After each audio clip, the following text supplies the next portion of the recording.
Chapter 2903. Plus Mommy's a doctor. A doctor's mission is to save lives. But Mommy's also pregnant. I don't know if it's a brother or sister in her belly. Pudding interrupted. Sis, you're finally willing to help me. Seeing her sister speak up for her, Pudding immediately became smug. Don't be like this. You have to understand Mommy's job, okay? Huamin tried to negotiate with the twins. But Daddy said that when Mommy is on vacation she must either stay close to Daddy or stay at home with us. Pudding lectured her mommy. I know. Huamin was helpless. So, Mommy, are you going to take Daddy to the hospital or are you going to take us in the bodyguards? I'll take the bodyguards. Don't worry. You guys can wait at home. It seems like it's raining outside. It's pretty cold. How long will it take? Pudding pouted, reluctant to leave. It won't take long, Huamin comforted them. Liar. Heart surgery takes at least 3 hours. Pudding exposed her mommy's white lie. It wasn't a good thing to have smart babies at home. They weren't easy to fool. Mommy, why don't you go? There are so many doctors in the hospital. Maybe they're not good enough. It's not your fault. But lately it's been so quiet outside. That bitch Zhang Manlin hasn't done anything. I don't know what she's thinking. And that crazy woman Hu Yanyan. After she framed Uncle Gao Ran, I don't know if she'll target us. So I think it's better for you to stay out of trouble. Pudding said word by word. Her logic was clear and her words were precise. Pudding, Mommy understands what you're saying, but Mommy doesn't want to miss any chance to save someone. Mommy isn't a saint or God, but Mommy is a doctor. It's a doctor's duty to save people. If I save them and they die, it's still acceptable. But if I don't save them and they die because of me, I'll be very sad. The family members of the deceased will also be very sad. The cruelest thing in this world is the separation of life and death. The saddest thing is the living and the abandoned. So I hope that as long as there's a glimmer of hope, I'll do my best to help the patients I treat. This was the first monologue in my heart when I first stepped into medical school. When Huamin said these words, her eyes were bright. It was as if she had returned to her teenage years. With a heart surging with passion and a dream that seemed silly to others. Everyone thought that doctors were supposed to save people's lives. It was their job and they were paid to do it. Now, the media was constantly trying to sow discord between patients. It made doctors seem like they had lost a lot of their former glory. However, this didn't affect the young people with medical dreams. They continued to work hard for their careers. Even as the vice director of the hospital, Huamian still felt that she had the responsibility to save every life that was of value. Mommy, hey, you win. You have such a high EQ and eloquence. We can only surrender. Huamin's most honest words convinced her daughters. In the end, Pudding also surrendered. Watching Huamin leave with the bodyguards, Pudding was still a little uneasy. Sis, what's wrong? You look like you have something on your mind. Little Bean asked. I feel like Mommy shouldn't have gone out tonight, Little Bean said with lingering fear. Yes, she didn't ask Daddy for permission to go out. I also think it's very serious, Little Bean added. Chapter 2904.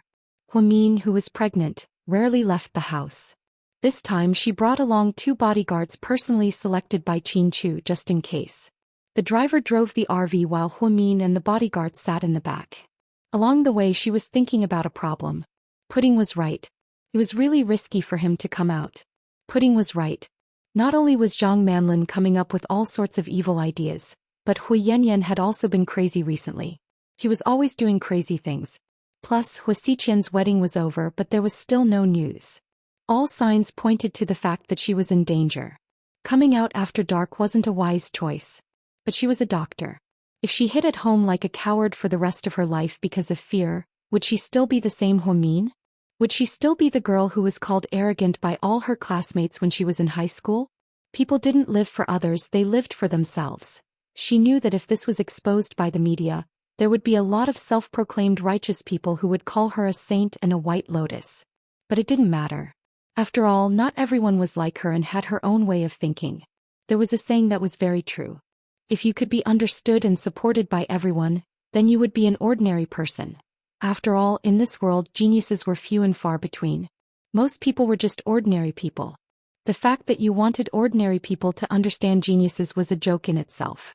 Thinking of this, Huamin smiled. Then she picked up a bottle of mineral water and took a sip. In fact, Huamin's existence itself was the biggest controversy. But after all these years she had always held on to him. Whether you like me or not, it doesn't change anything. I'm a doctor, not an entertainment star. I don't need millions of fans.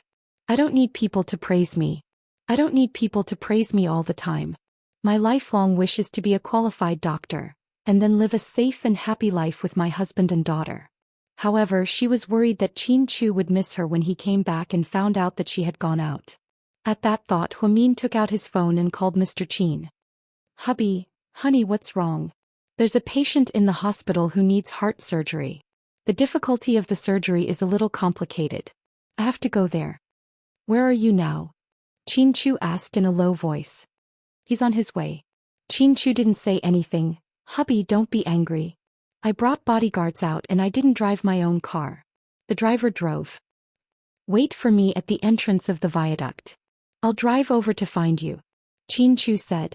Honey, I won't stop you from performing the surgery. I just want to be with you. Qin Chu knew Huamin's temper very well. If he took Huamin home because he was worried and the patient died, Huamin would be sad for a long time. People who studied medicine understood that feeling very well. Qin Chu studied medicine at Harvard for many years. Although he wasn't a doctor, he understood Huamin's heart better than anyone else. Upon hearing Qin Chu's words, Huamin was very happy. Thank you, hubby. I love you. With her husband's support, Huamin felt much better. She didn't feel any pressure at all. Stop at the entrance of the viaduct and wait for my husband, Huamin ordered the driver. Yes, madam.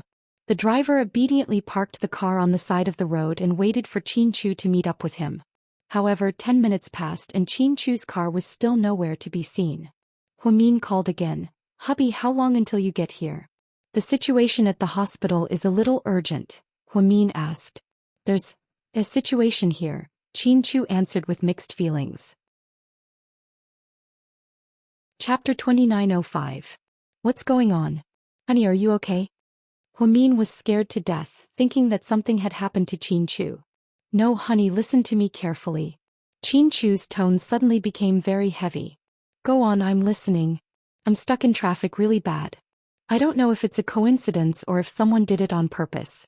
You haven't been out for so long and you suddenly received a call from the hospital today. Could it be a trap? Huamin was silent after hearing this. Honey, did you hear that? Qin Chu repeated. I heard it. I've thought about it. Could it be someone's trick? Whether it's Hua Xiqian, Hua Yanyan, or Zhang Manlin. But if I don't come because I'm afraid it's a trap and the patient dies because of it, I'll feel bad. Qin Chu was silent. Hubby, do you also think that I'm a saint? No, I've never thought of you that way. That's good. As long as you don't think I'm pretending to be a good guy, I don't care what other people think of me. I might not be able to go over for now and you're in a hurry. How about this, Myung? Promise me that you'll be careful. Take care of yourself and the baby in your belly. Okay, I'll be very, very careful. Huamin nodded, feeling a surge of warmth in his heart. Mr. Qin didn't argue with her at a time like this and asked her to go home. It was obvious that he knew her very well. After hanging up, Qin Chu looked at the traffic jam in front of him. He immediately opened the car door and got out. Just then he saw a traffic policeman on a motorcycle pass by. He reached out his hand and stopped him. Can I borrow your motorcycle? I'm Qin Chu. Then, without waiting for the traffic policeman to respond, Qin Chu got on the motorcycle and sped away, weaving through the traffic. The traffic policeman looked at the black Bentley that Qin Chu left behind, dumbfounded, speechless for a long time. South Side Recuperation Center. When Huamin walked in, he didn't go straight to his office. He was in a hurry to read the documents and change his clothes. Instead, he went straight to the reception desk and asked about the condition of the heart patient. After confirming that it was true, she was slightly relieved. Where is the patient now? In the operating theater on the 5th floor. Everyone is waiting for you, Deputy Director. Who called me just now? Huamin asked the nurses on duty. It's me, Deputy Director. A young nurse raised her hand. That's normal. You shouldn't be the one to call me. Who told you to call me? Huamian asked her warily. Assistant Qinjie usually calls you, but she's off today and didn't come. This is an emergency and no one can make a decision, so I was wondering if I should ask for your opinion. Huamin carefully analyzed the nurse's words to see if there were any loopholes. Do you still have the information? In your office, the nurse replied. Do you have a backup? Huamin asked. Yes, there are more in the operating theater, the nurse replied. Good, then I'll go straight to the operating theater. Then Huamin put on his white coat and walked upstairs. The nurse's eyes dimmed slightly. She muttered, she's so smart and so defensive. Yes, the perfect plan was just short of asking Huamin to go back to his office, but she didn't. Instead, she changed her clothes and went straight to the operating theater where there were many people. Therefore, the nurse panicked and sent a WeChat message to Hui Yanyan. Sis, there's a change of plans. He's so smart. She didn't go back to the office to get the information and went straight to the operating theater. What should we do? Chapter 2906. That's normal. How could she not be wary of someone like her? It's okay, Hui Yanyan replied. Should we do it in the OR? There are a lot of people there. It's not convenient. You know there's only one of those things. If we don't succeed the first time, all our efforts will be in vain, the young nurse said. Of course not. Can't you grow a brain? Think about what she does after she leaves the OR. Hui Yanyan was a little annoyed. After she leaves the OR, she usually changes clothes, rests and drinks water. The young nurse tried hard to remember. That's easy. We'll put the thing in her clothes before she changes clothes. The young nurse hesitated. What are you waiting for? Go and do it. Please. Is it really okay? Vice Director's husband is very powerful. I'm afraid. The young nurse stuttered. You're just a temporary worker. What are you afraid of? Once you're done, you'll leave. Anyway, your ID is fake. Who can find you? Hui Yanyan retorted. Hui Yanyan had spent a lot of money on this revenge operation. First, she spent a lot of money on that thing. Then she hired people in the hospital to bribe them. Most importantly, in order to lure Huamin into the trap, she really found a heart patient who needed surgery. Otherwise, if the information was fake, she would be exposed easily. As soon as Huamin entered the hospital, she went around to check if there was really such a patient. It was obvious that she was very vigilant. Oi sis. I know what to do. Inside the OR on the 5th floor, once Huamin entered, everyone let out a sigh of relief. Vice Director. Mr. Director, you're finally here. What's the situation now? Huamin asked. The patient's heartbeat is very fast and he's having difficulty breathing. I don't think he can hold on much longer. Where's the information? Let me see. Huamin reached out his hand. An assistant immediately handed over the information and showed Huamin the patient's medical record. She was very serious and finished reading very quickly. How is it, Deputy Director? Are you confident? The chief surgeon asked. There is indeed a risk. This patient has undergone heart surgery before, so this is considered a second surgery. It is indeed very difficult. Then what should we do? Do we do it or not? Of course we'll do it. Tell the family that we'll do our best. Tell them not to worry, Huamin said. All right. Huamin was a doctor who paid close attention to the feelings of the family members of seriously ill patients. When Jixin was in a car accident, she stood outside the door as if she had lost her soul. She couldn't wait to see the doctor and ask him if he was alive or dead. Therefore, after becoming a doctor, no matter how bad the situation was, she would always consider the emotions of the family members and comfort them. I'll change now. Let's get started. All right. After that, Huamin changed into a disinfectant suit and entered the operating theater. A few assistants followed him in. Hui Yanyan's nurse took advantage of the fact that no one was paying attention to her. She avoided the surveillance cameras and stole the small black jar from Huamin's office. Then she carried it all the way to the changing room next to the operating theater. There was only one nurse guarding the changing room. That nurse was playing with her phone and texting her boyfriend on WeChat. I'm here to see the deputy director, Hui Yanyan's subordinate said. The deputy director is already in the operating theater. You can wait for her to finish, the nurse said perfunctorily. Then I'll wait for her here. All right, if you want to drink water or go to the bathroom, you can go. I'll watch over you for a while. Okay, I was just about to go to the bathroom. You can keep an eye on me. If there's anything I need, let me know. With that, the nurse got up and left. Hui Yanyan's subordinate quietly opened the black jar. Then, wearing a pair of rubber gloves, she put something into Huamin's jacket pocket. I'm sorry, Deputy Director. Someone wants you dead. I can't do anything about it, the nurse muttered in a low voice. Chapter 2907.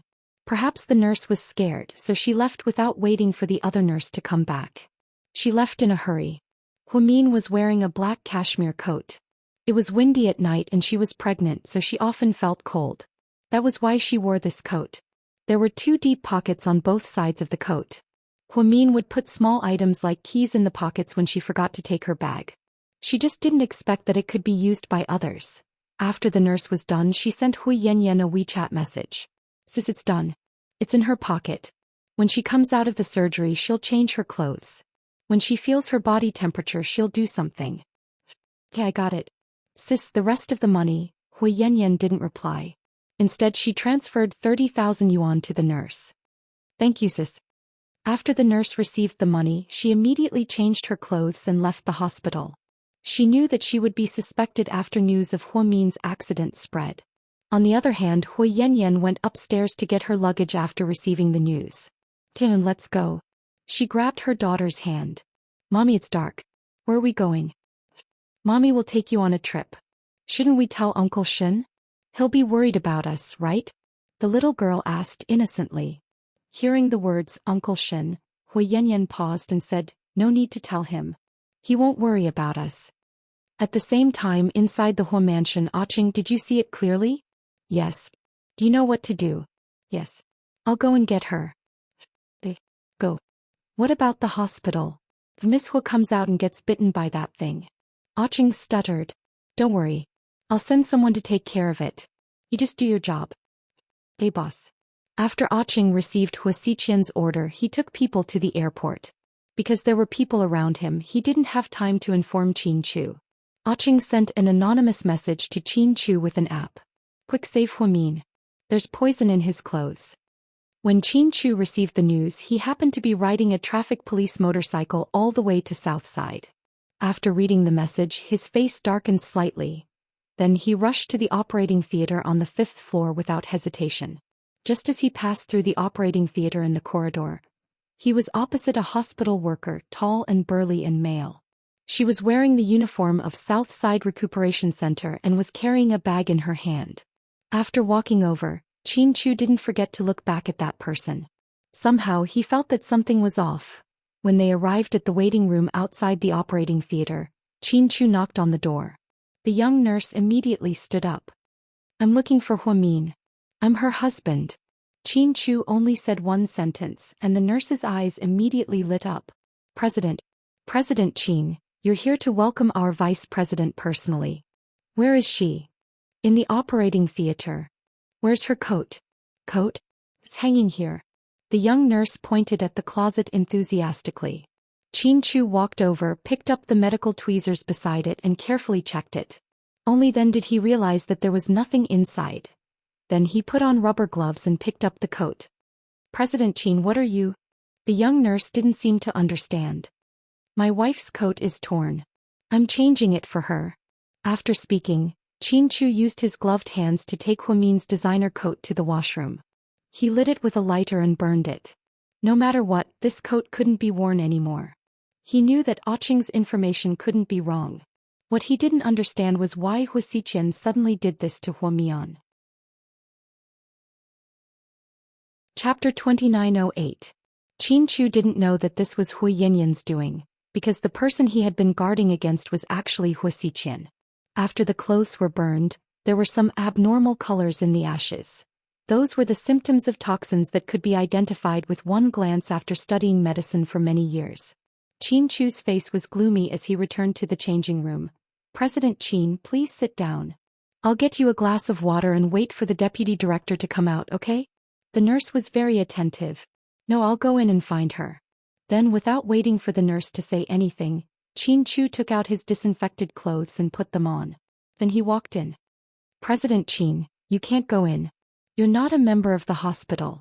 You can't go in. No matter what the nurse said, Qin Chu wouldn't listen. Instead, he insisted on going in to accompany Huamin. Right now, he didn't want to be out of sight of Huamin for even a second, even if it was an operation. Help me wipe my sweat. Huamin hadn't done such a difficult operation in a long time, so he was a bit nervous. Beads of sweat began to form on his forehead. After she finished speaking, A pair of big hands came over with a disinfectant handkerchief and gently wiped his forehead. He hadn't looked at it carefully, but why did it smell so familiar? Huamin curiously turned his head and then he was dumbfounded. Honey, why are you here? Huamin almost thought that he was sleepwalking. I'm watching you. I'm afraid you'll be kidnapped. Mr. Qin joked with a serious face. Honey, stop joking. Huamin almost burst out laughing, but this wasn't the right place to joke. How is it? How far are you?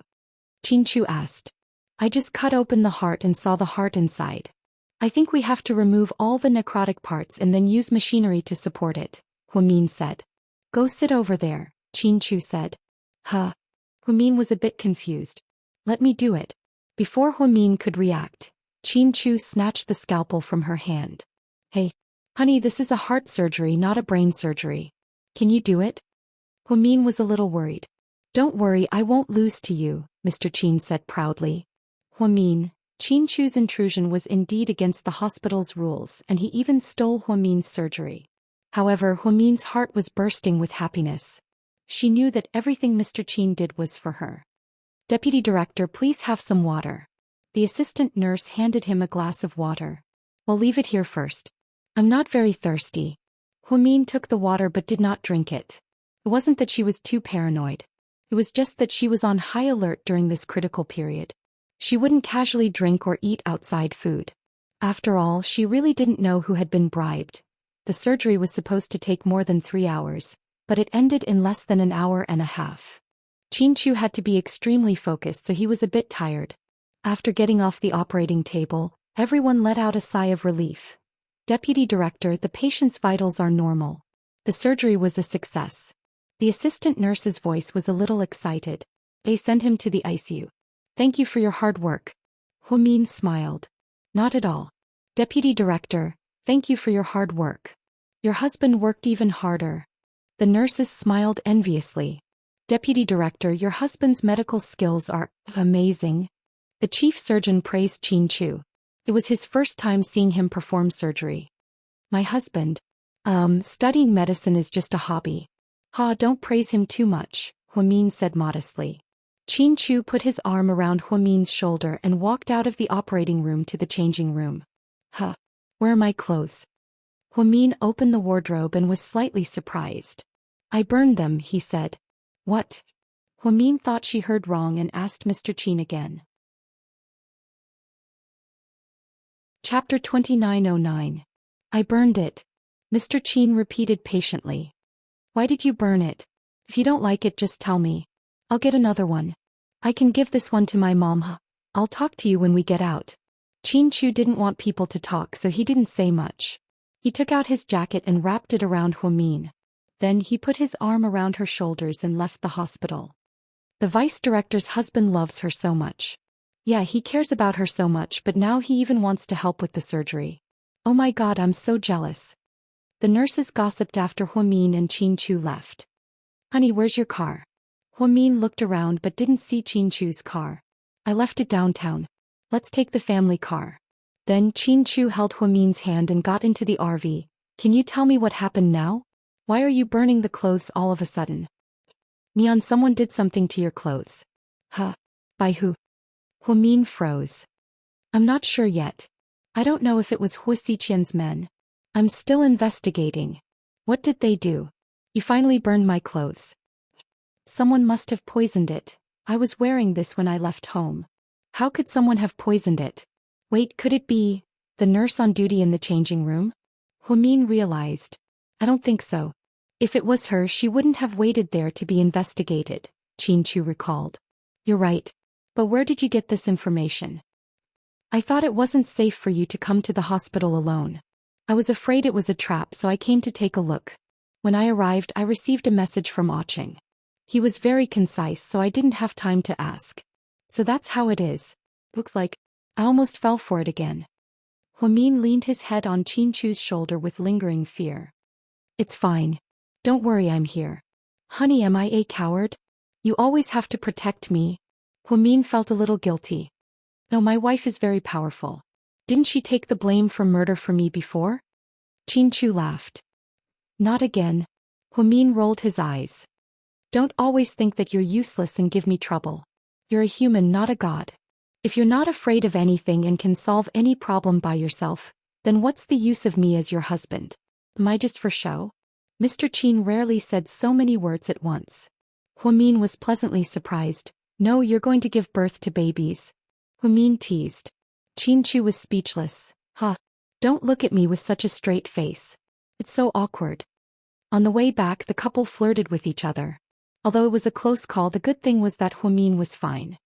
On the other side of the road to the airport, before Hu Yanyan's taxi could get onto the highway, it was forced to stop by a few black commercial cars. Then a dozen men in black got out of the cars and smashed Hu Yanyan's taxi. The taxi driver was so scared that he almost fainted. Hu Yanyan and the babies were also scared out of their wits. Tian Tian was so scared that she started crying. Take her away, one of the men roared. The men pulled Hu Yanyan's hair and dragged her out. Where are the babies? Take them all away. Who are you? What do you want? Let me go, I'm calling the police. Hu Yanyan took out her phone, but before she could dial 110, someone grabbed it and threw it to the ground. Then he slapped Hu Yanyan so hard that she felt dizzy.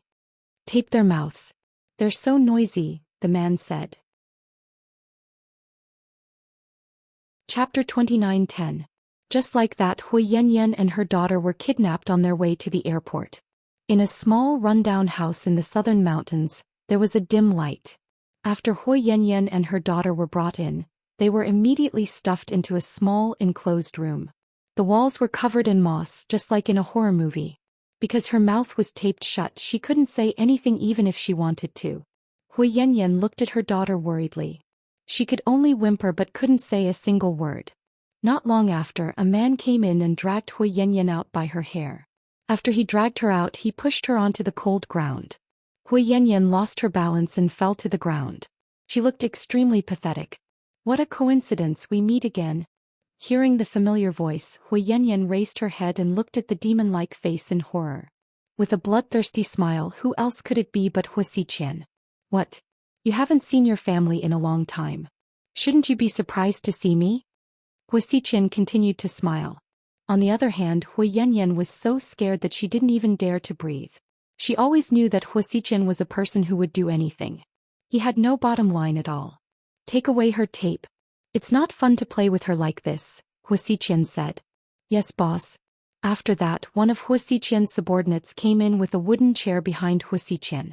He slowly sat down opposite Hu Yanyan and slowly lit a cigarette. Hu Xiqian. What are you trying to do? Hu Yanyan questioned Hu Xiqian with a trembling voice the moment the tape was removed. What am I trying to do? You're wrong. I should be the one asking you what you've been up to. Hu Xiqian laughed coldly. Hu Yanyan's heart skipped a beat. She could roughly guess the meaning behind Hu Xiqian's words. You want to run? A city? New town on Water District?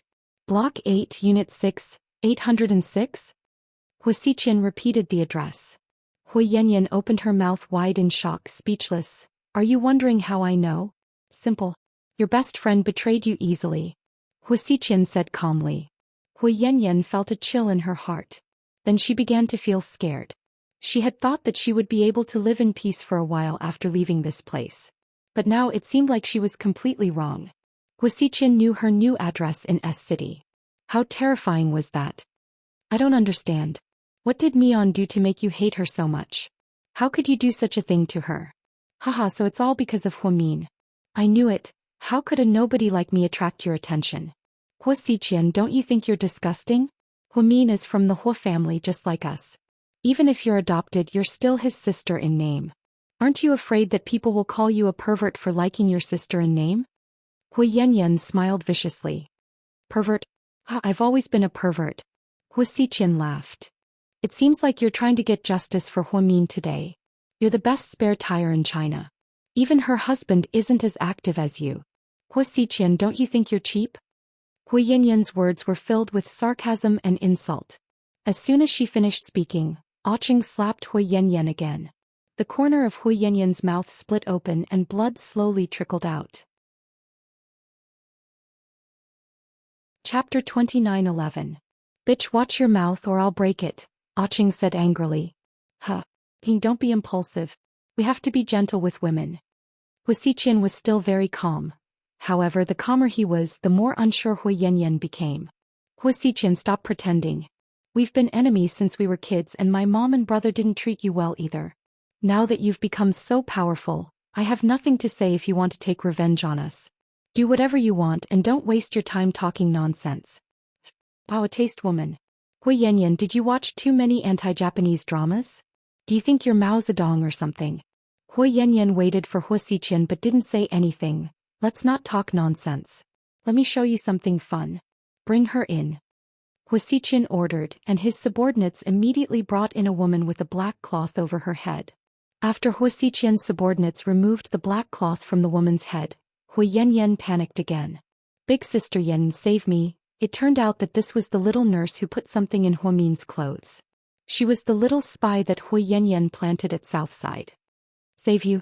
Ah, she can't even save herself right now. How can she save you? Hua Xiqian stood up and reached out his index finger to gently lift the little nurse's chin. Hua Yanyan didn't say anything. After all, they had a mutually beneficial relationship. Heh. You're such a pretty girl, but you're so evil. For a few thousand yuan, you're so shameless that you want to frame your boss. You're the worst, Hua Xiqian said slowly. It wasn't me. It was Hua Yanyan who asked me to do it. She ordered me to do it. The young nurse acted according to the situation. Seeing that things were not going well, she immediately pointed out that it was Hua Yanyan's fault. If she asks you to do it, you will do it. If she asks you to die, will you go? The nurse was so scared that she didn't dare to say anything. Little girl, do you know what Hua Yanyan asked you to put in Hua Min's clothes? Hua Xiqian asked with a smile. The nurse shook her head in fear. She didn't know what it was exactly, but she knew that it was something that could kill people. Otherwise, Hua Yanyan would not have gone through so much trouble to find a patient with a heart condition to lure Hua Min into the trap, nor would she have bribed so many spies to set up such a big trap. Very good. If you don't know what it is, how dare you put it in my sister Mion's clothes? You're fucking good. Hua Xiqian suddenly tightened his grip on the nurse's chin. He used so much force that he almost broke her bones. Big brother, it's not my fault. It's Hua Yanyan's fault. Go find her. I was used to. The nurse pushed all the blame away. Don't worry. I'll show you the good stuff. You'll like it. After speaking, Hua Xiqian waved his hand. The two men immediately grabbed the nurse's shoulders and stopped her from moving. The other man immediately brought out a small black jar. The moment they saw the black jar, Hua Yanyan's expression changed drastically. The nurse was even more terrified. Why are you guys looking like that? You guys should be happy. After all, you guys chose this and it passed through your hands. Hua Xiqian smiled. No. I beg you, let me go. No, the nurse seemed to know what she was about to face. She was so scared that her face turned pale as she begged for mercy. Hua Yanyan's face was even paler. She didn't know what other crazy things Hua Xiqian would do. Chapter 29:12. Didn't your big sister Yanyan tell you what's inside? Hua Xiqian pointed at the black jar and asked the nurse. No, she didn't say. The nurse stuttered, scared out of her wits. Oh, that's okay, I'll open your eyes. Then Hua Xiqian carefully opened the black jar and took the tweezers from his subordinate. He reached his hand into the jar and took out a black furry object. Everyone in the room gasped when they saw what it was. It was a black spider the size of a quail egg. Its entire body was black, and upon closer inspection, there were tiny gray dots all over its body. Just looking at it was enough to make one's hair stand on end. Mutant Black Widow.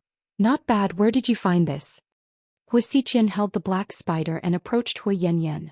Then when Hua Xiqian held the spider, its claws were still moving around, making everyone dizzy. Hua Yanyan felt all the hair on her body stand on end. You really want to kill my little sister, you're so evil. Compared to your mother, you're even better, Hua Xiqian exclaimed. Cut the crap, since you caught me, I didn't think I'd get out of here alive. Hua Yanyan knew that Hua Xiqian wouldn't let her go, especially after he found out about her perverted love for Hua Min. Now that her plan was exposed, Hua Xiqian definitely wouldn't let her go. Don't worry, the night is still young, we have to play slowly. Then Hua Xiqian turned around and walked up to the nurse. You and this thing are fated. Come have a taste. Then Hua Xiqian released the tweezers, and the spider immediately crawled into the nurse's collar. Help. The nurse immediately screamed at the top of her lungs. She didn't know if it was because of fear, psychological fear, or because of the pain after being bitten by the spider. That shrill cry shook everyone in the room. Other than Hua Xiqian, everyone was afraid. 1 minute later, the nurse collapsed to the ground, foaming at the mouth. Her face had turned purple. The black widow venomous spider had probably bitten enough. It lazily crawled out of the nurse's clothes.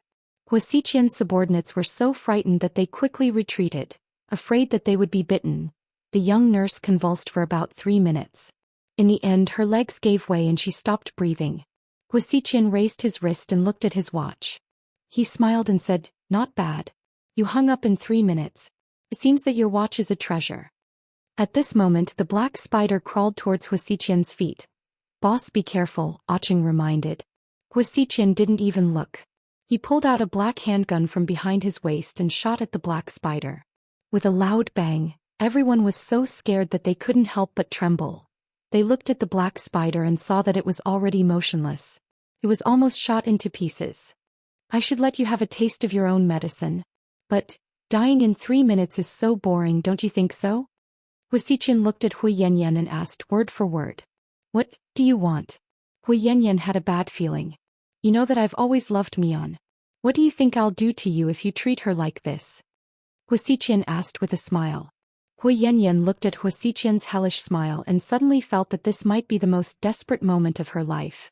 "Hua Xiqian, Hua Min, what's so good about her? Why do you all love her so much? I don't understand."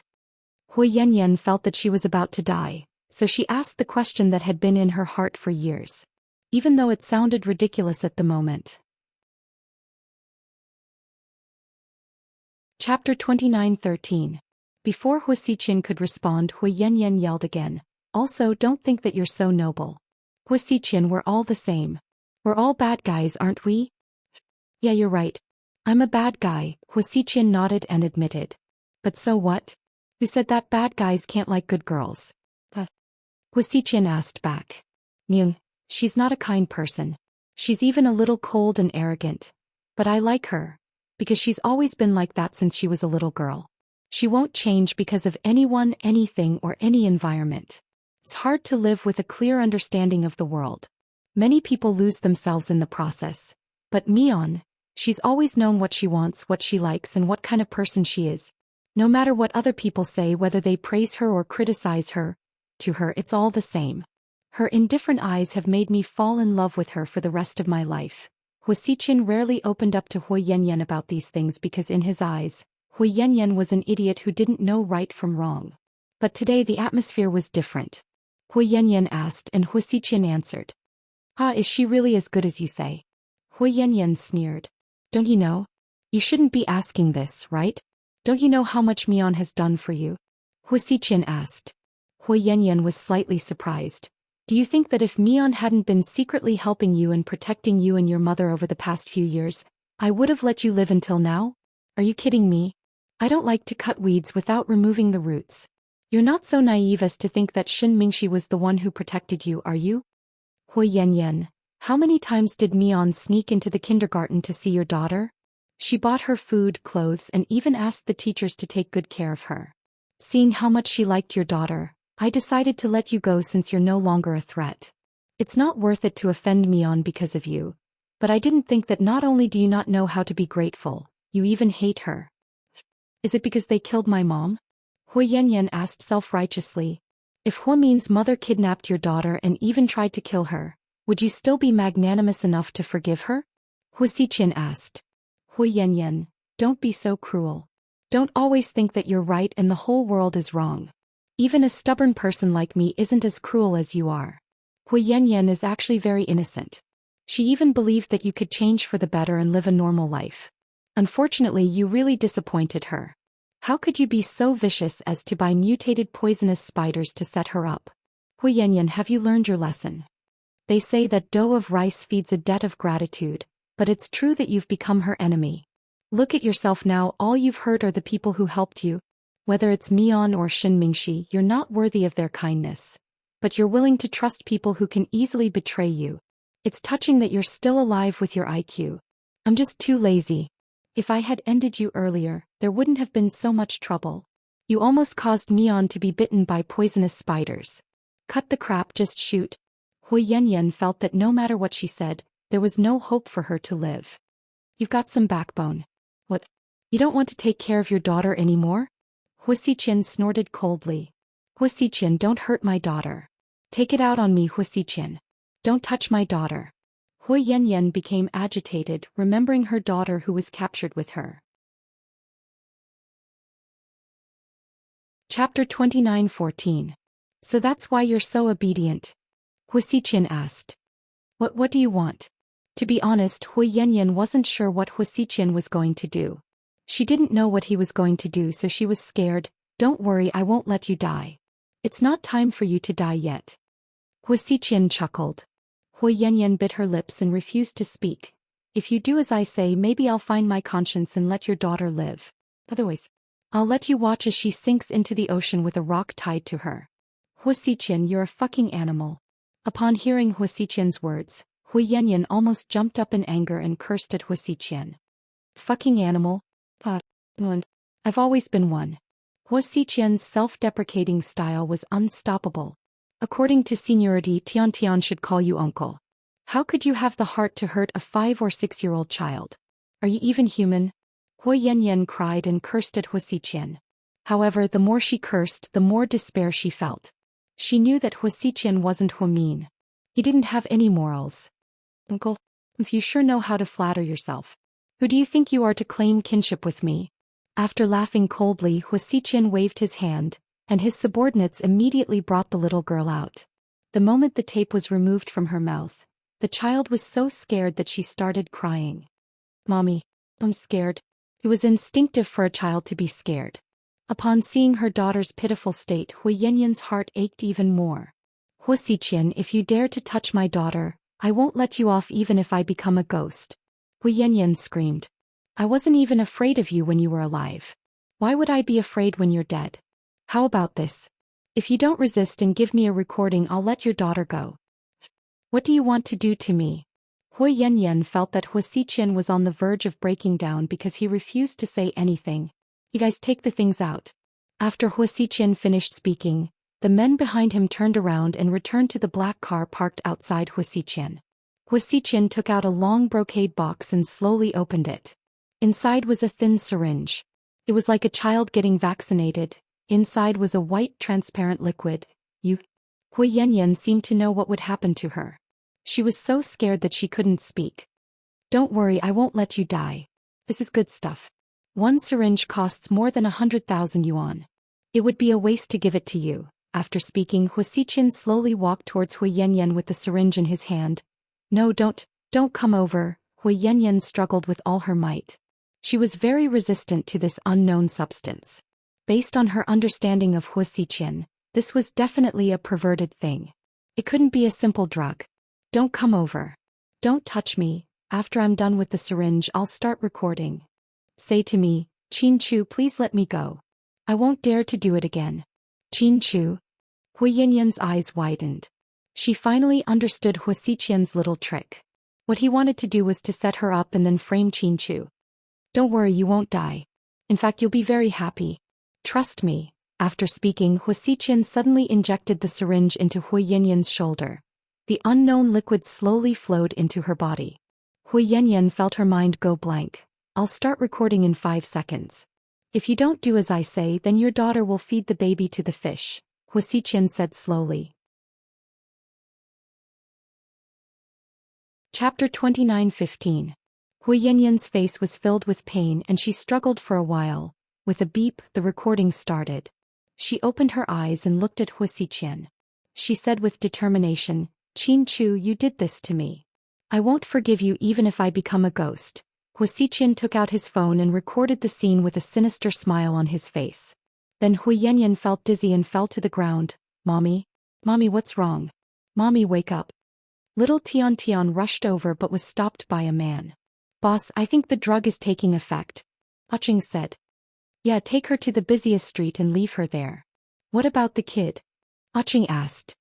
Tie her to a rock and throw her into the sea, Hu Xiqian said. After Hu Xiqian said this, the men fell silent. What's with that expression? Are you crying at a funeral? Hu Xiqian stared at Aching. Boss Hui Yanyan deserved it, but the kid is innocent. Ever since Ching adopted the kid, he cared about kids like her, especially those who didn't come from a good family and didn't have parents by their side. Ching, we're not philanthropists, we're bad guys. We were bad guys in the past, in the present, and in the future. This is the path we have to take. Hua Xiqian said. Ching didn't say anything after hearing this, but he didn't dare to refute his boss. He knew Hua Xiqian's temper. Sit down and make sure everything is clean. I hope this is the end of Hui Yanyan's matter. The relationship between Qin Chu and I has officially begun. After saying this, Hua Xiqian threw the cigarette butt on the ground, stepped on it and turned to leave. Big brother Ching, if you can't do it, we'll do it for you. Seeing Ching's conflicted expression, the men tried to persuade him. It's okay. You guys take Hui Yanyan to the city center. I'll take care of things here. All right. After that, the unconscious Hui Yanyan was taken into a van and driven towards the city center. Ching drove the little girl towards the seaside. Tiantian's hands and feet were tied and her mouth was taped shut again. But the sound of the sobbing was very obvious. Ching saw the tears on the child's face from the rearview mirror. His eyes were filled with despair. After getting out of the car, Ching carried the child out and tore off the tape.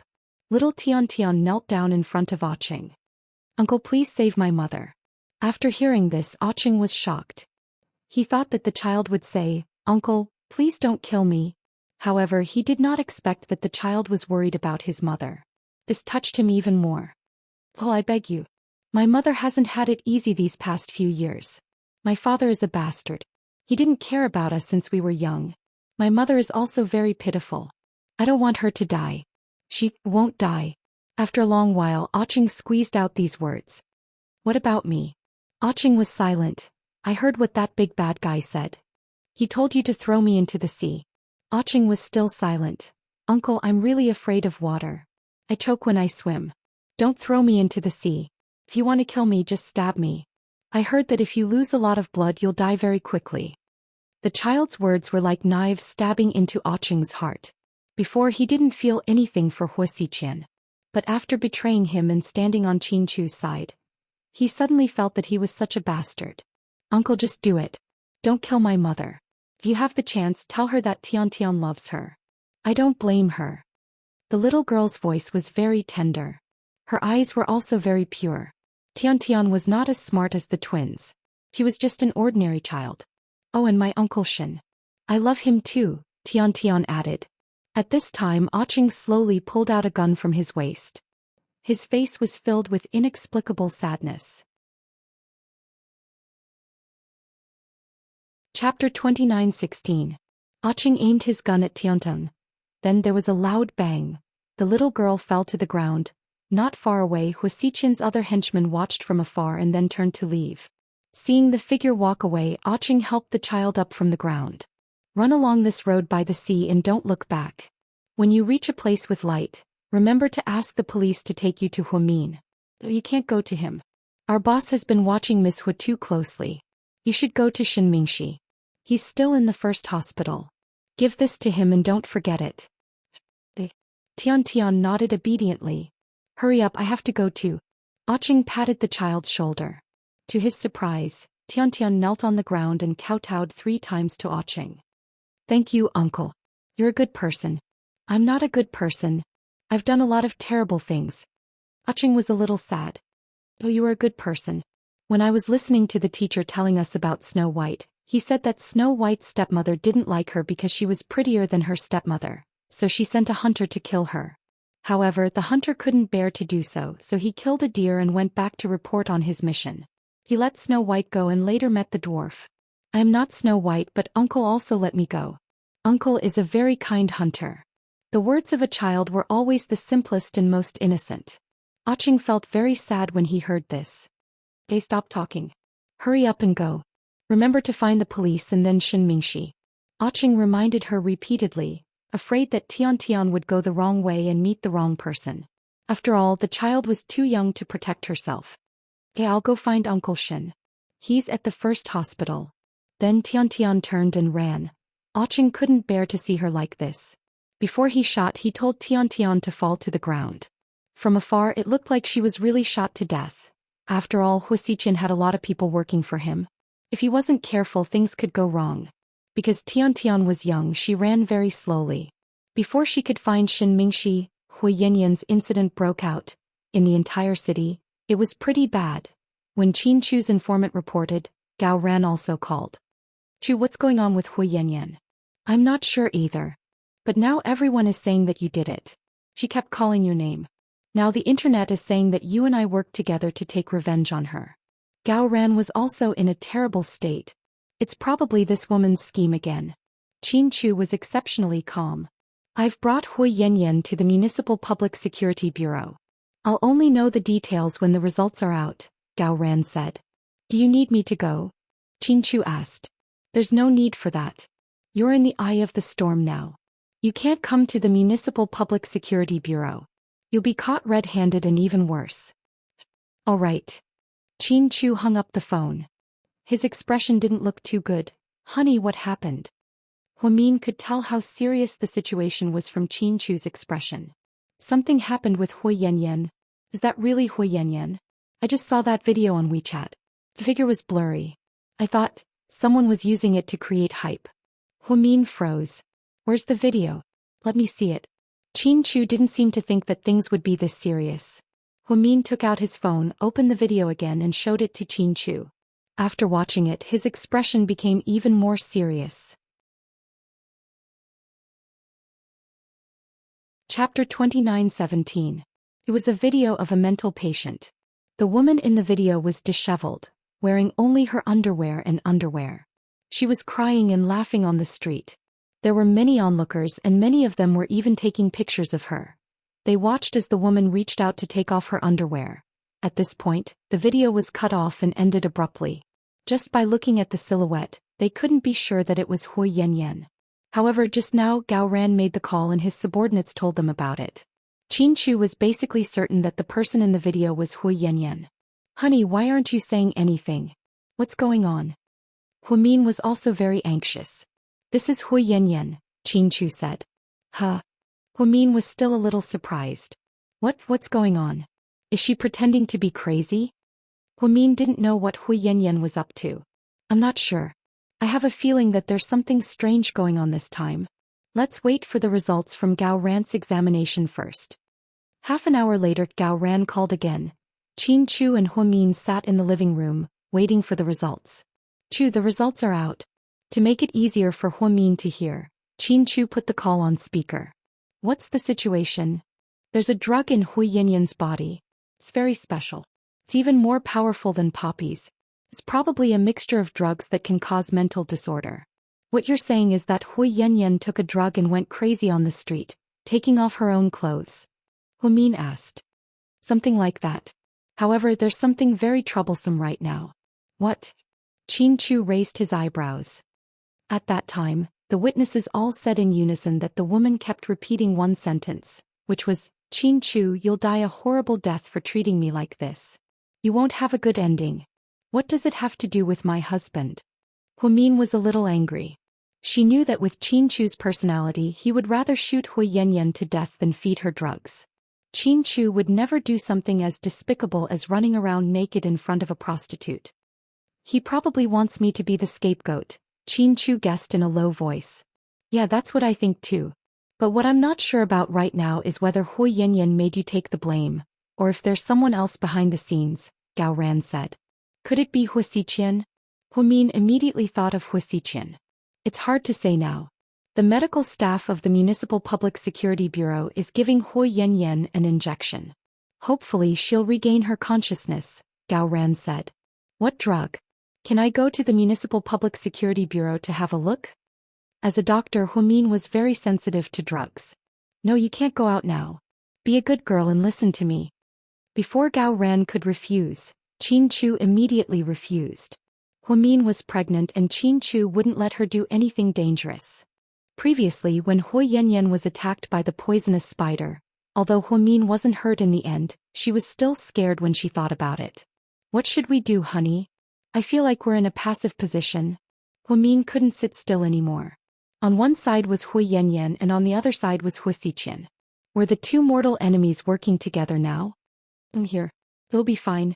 You go and help Pudding and Little Bean change first. I'll go out and meet Aching.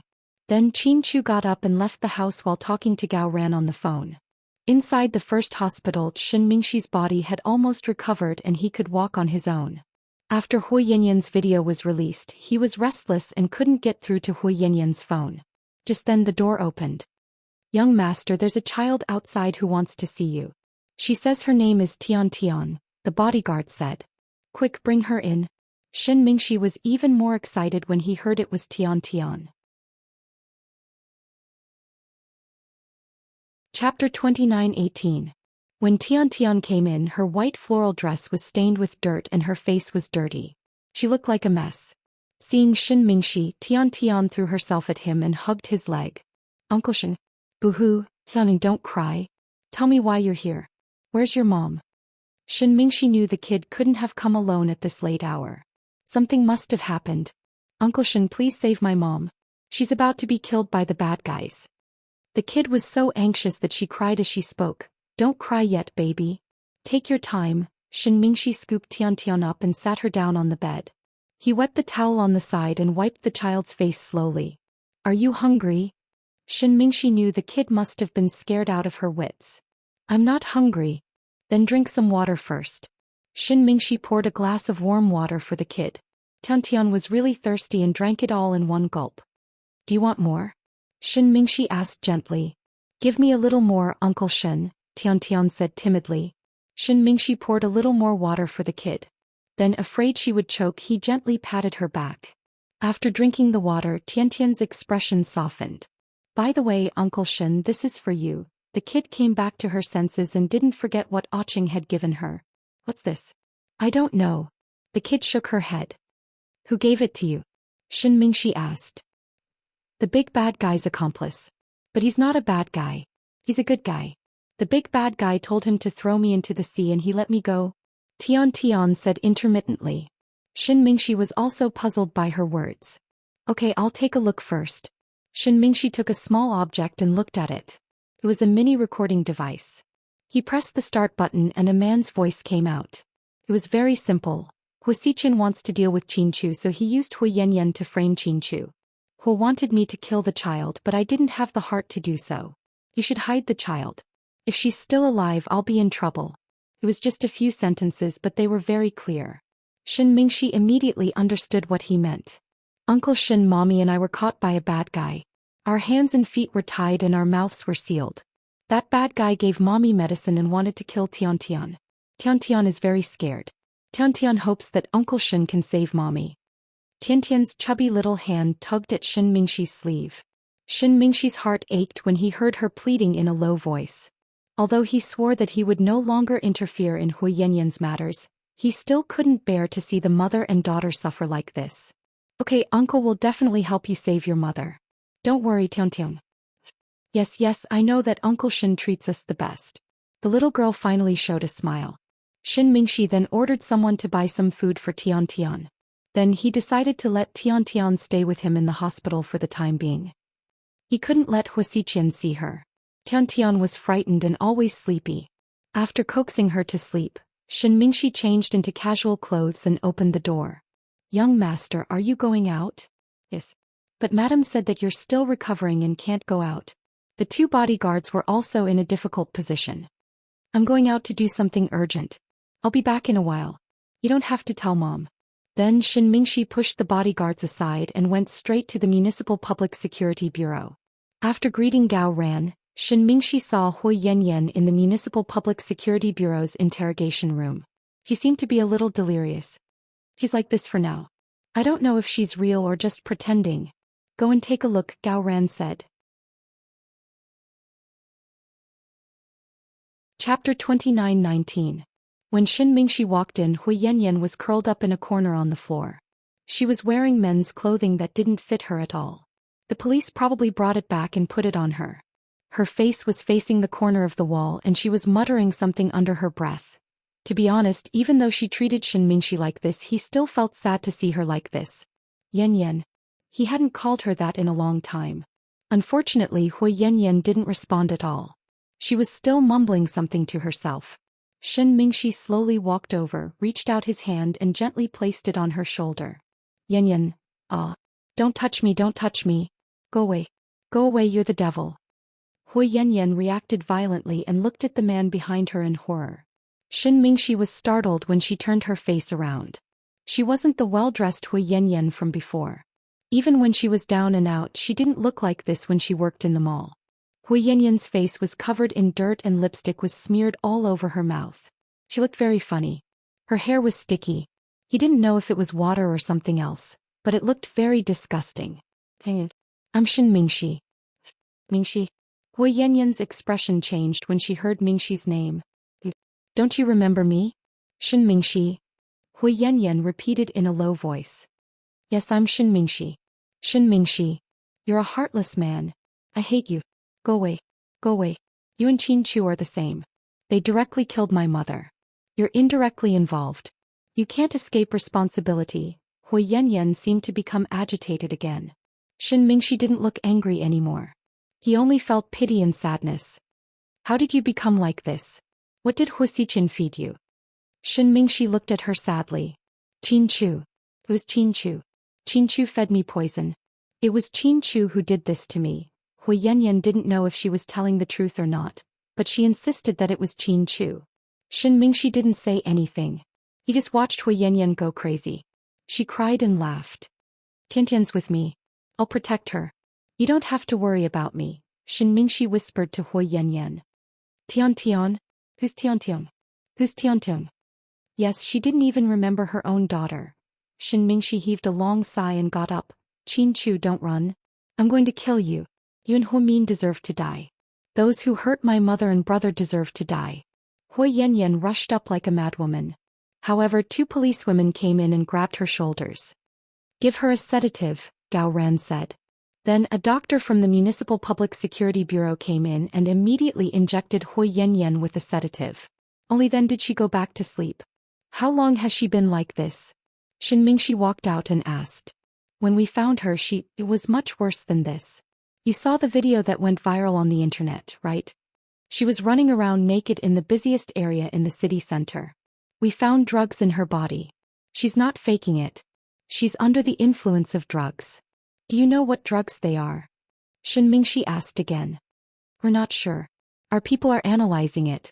So far we only found some drugs that control the nerves in the brain and some snake venom that can make people lose their minds.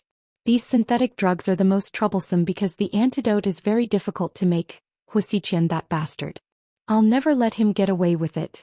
Shin Mingxi clenched his fists tightly. Young Master Shin, if you want to help Hui Yanyan get revenge on Hu Xiqian, I have an idea, Gao Ran suddenly said. Chapter 29:20.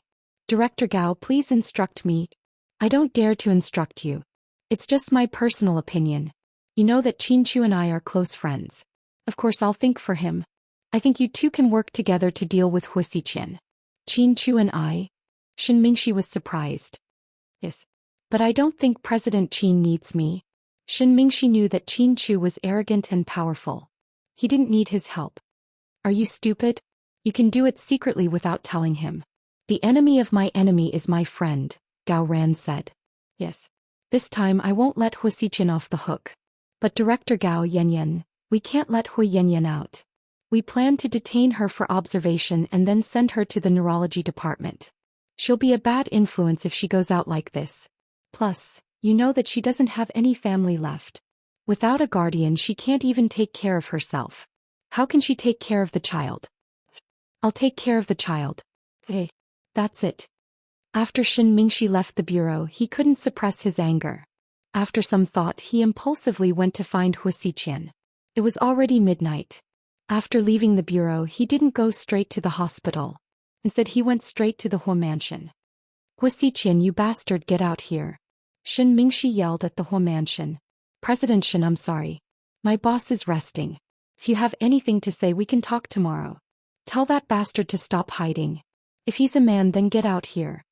Shin Mingxi was as angry as a beast at the thought of Hui Yanyan's condition.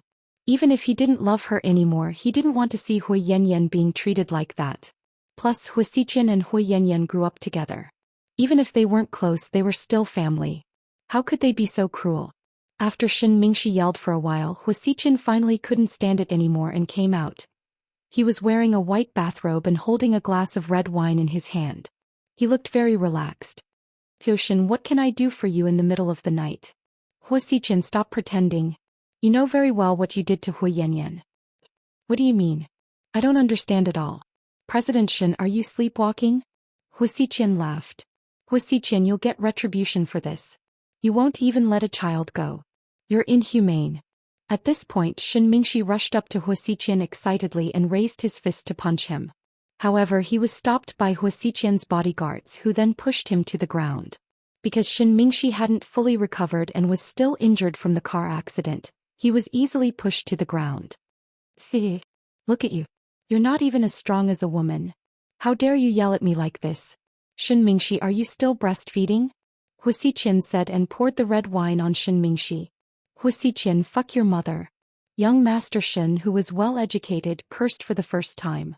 He was so angry at Huasichen that he lost his mind. I'm sorry, I don't have a mother. I only have an adoptive mother. If you're interested in that bitch, you can have her anytime. Huasichen was so shameless and perverted that Shin Mingxi didn't know what to say. You guys throw this kid out. I'm going to rest. After speaking, Huasichen turned and went upstairs. A few of his bodyguards carried Shin Mingxi and threw him on the road outside the door. Some paparazzi took pictures of Shin Mingxi, who was in a mess. The next day. Chapter 29-21. The title was ridiculous. Young Master Shin went to pick a fight with the president of the Huo Corporation in the middle of the night and was thrown out of his house. This incident caused quite a stir in the area. Even Wei Ying and the others who were hiking outside saw it. One of the girls in the group saw it when she was browsing the news on her cell phone. Hey Ying, come here. What? Young Master Shin is on the headlines. Hearing Shin Mingxi's name, Wei Ying immediately walked over and took the cell phone. After reading the news, her expression was complicated. Why is young Master Shin picking a fight with Huasichen? Weird, the girl murmured to herself. You don't know? He must be doing it because of Hu Yanyan. Didn't you guys know about the viral video of Hu Yanyan streaking yesterday? It said that Huasichen is behind it, a man said. Why is it Huasichen? Isn't it Qin Chu? Someone asked. You guys don't understand. How could Qin Chu do something so despicable? It said that Huasichen did it to frame Qin Chu. Young Master Shin must be mad because of Hu Yanyan. He's so infatuated. Hu Yanyan cheated on him so many times, but he's still protecting her. He must be mad because of her. Hearing his words, Wei Ying's expression changed. Ying, are you okay? I'm fine. Wei Ying shook her head. At this moment, Yi Xiaoyang, who had been silent, walked over. He took off his jacket and put it on Wei Ying. It's cold in the mountains in the morning. Don't catch a cold. It's okay. I brought my own. Thank you. After refusing, Wei Ying took off the jacket and gave it back to Yi Xiaoyang. Then she went into the tent. She seemed to be in a bad mood. You guys don't talk about Shin Mingxi and Hu Yanyan anymore. Yi Xiaoyang ordered the rich kids. Everyone knew what he meant. Yi Xiaoyang wanted to pursue Wei Ying and didn't want their relationship to be affected. South Hill Manor here, Mrs. Qin, your breakfast is ready. Qin Chu placed a sumptuous breakfast in front of Huamin. After the second pregnancy, Huamin didn't sleep well and woke up very early in the morning, so the couple would get up early to make breakfast. It was also exceptionally heartwarming. Huamin looked at his plate. There were 2 fried eggs, a grilled sausage, a fried beef patty, a sandwich, a plain donut, a cup of warm milk, and a few slices of pineapple and kiwi. It was so nutritious. On the other hand, Qin Chu only had simple bread, toast, and milk. How can I eat like that? It's like I'm exploiting you. Huamin joked. Go ahead and eat. There are 2 of you now. You should eat more. I'm just pregnant. I'm not a pig. I really don't need to be like this. I'm afraid I'll weigh 160 pounds after I give birth. I don't despise you for weighing 160 pounds. Qin Chu chuckled. I despise myself. Fat people don't have a future. No, you have to eat some for me. Then Huamin picked up a grilled sausage with a steel fork and brought it to Mr. Qin's mouth. The scene of the couple feeding each other was especially loving. Qin Chu opened his mouth obediently and ate the food Huamin brought over. Are you busy at work today? Do you want me to get you some documents? Huamin asked. Not much. You stay at home with the kids today. Honey, I think the war has begun. Huasiqian seems to be impatient to deal with us. Yes. We can't go on like this. I think we have to strike first and kill him before he can react, Huamin suggested. I'm devising a plan. Qin Chu nodded. I have a plan. I think it's pretty good. Do you want to hear it? Huamin said and intimately wrapped her arms around Qin Chu's neck. I can tell it's not a good plan from the way you're trying to curry favor with me. I don't think you should say it. Qin Chu lowered his head and refused. Chapter 29-22. How can you do that? I haven't even said anything yet and you're already killing my idea. Can't we have fun together? Huamin pouted. As your husband, I know you very well. You don't have any good plans right now, so I don't have to listen, Qin Chu said calmly. Don't give me a chance to show off. Otherwise, a lot of people will think that I've become stupid again after getting pregnant. After Huamin finished speaking, she kissed Qin Chu on the cheek and began her sugar-coated attack. Mr. Qin had never been able to resist his wife. So in the end his heart softened. Then let's hear it. Qin Chu took a bite of bread and looked at Huamin. Calm down, haha, listen to me slowly. My plan is like this. After speaking, Huamin whispered her idea into Qin Chu's ear. After hearing what she said, Qin Chu's face immediately darkened. Honey, what do you think? Huamin looked excited. Very good, it's a great plan. Huamian, you're so smart. Really? Huamin asked with a smile. You have the nerve to ask me if it's real or not. Huamian, are you asking for a beating? What kind of bullshit plan is that? Mr. Qin was so angry that he threw the bread onto the table. I think it's great. Huasiqian has always been on guard against you. Whether it's you, Su Yu or Gao Ran, none of you can do anything to him. But I'm different, I can lower his guard. As long as I can lure him out, then we'll all be caught in one fell swoop. Huamin raised her little fist, full of confidence. So you came up with the stupid idea of using yourself as bait? Qin Chu questioned coldly. It's not a bad idea. I think it's pretty good. As the saying goes, you can't trap a wolf without sacrificing your child. You can't trap a hoodlum without sacrificing your wife, Huamin quibbled. I'm sorry, but I really don't want to leave my wife and I don't want to be a hooligan, Mr. Qin denied. Huamin, hubby, don't be like this. Let's discuss it again. There's no need to discuss. That's impossible. Even if I die, I won't let you lure the snake out of its hole. Just give up. Qin Chu's attitude was firm. Honey, look at the situation we're in now. I'm doing this for the good of our family. I have a way. You don't have to worry about this. You're pregnant now, so you have to take care of yourself and the girls. I'm a man, your husband, and the father of the children. I have the responsibility to protect this family. That's all. After that, Qin Chu got up, picked up his briefcase and left the room.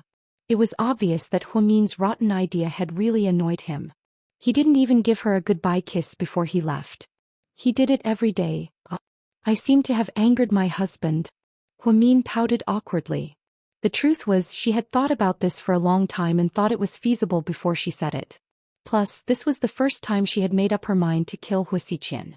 She had many chances before, but Huamin still relented. However, she didn't expect that things would get more troublesome. So this time Huamin decided that no matter what others said about her, she had to destroy Huasiqian completely. Otherwise the whole family wouldn't have a good life. This was the undeniable truth. At the Hua Corporation, Aching, go to Linqing tonight and bring back all my weapons, Huasiqian ordered. Boss, are we going to war? Aching knew exactly how much firepower Huasiqian had in Linqing. Chapter 29-23. Huasiqian smiled slightly but didn't say anything. Go bring a few more people with you. Don't let anything go wrong. His boss. Huasiqian nodded. Then Aching turned around and walked out. After making sure no one was behind him, he immediately took out his phone and called Qin Chu. Mr. Qin, they're already preparing to make a move. I'm going to Linqing tonight to get some weapons. He's been saving them over the years, they're very powerful. Okay, got it. Qin Chu's face was still calm as if this had nothing to do with him. I'm leaving tonight, it'll probably be after midnight when I get back. Be careful. Okay. Mr. Qin, the child's heart surgery has been completed. Thank you. Aching thanked Qin Chu from the bottom of his heart. Although Qin Chu was also suspected of being a threat, he indirectly saved the child during the heart surgery. He wasn't like Hu Xiqian, who was so heartless that he didn't even let go of Hu Yanyan's 5-year-old daughter. Qing didn't know when it started, but he felt like he had changed. For some reason he felt at ease when he was working for Qin Chu. After Qing left, Hu Xiqian's gaze became subtle. Then he picked up his phone and dialed a number. "Wait for my order, get ready to move." Then Hu Xiqian hung up the phone with a creepy smile on his face. After Hu Yanyan's incident, a large number of ghostwriters appeared on all major forums, and they even exposed a recording. Hu Yanyan said Qin Chu's name herself. This completely targeted Qin Chu. That day, GK was surrounded by all major media outlets.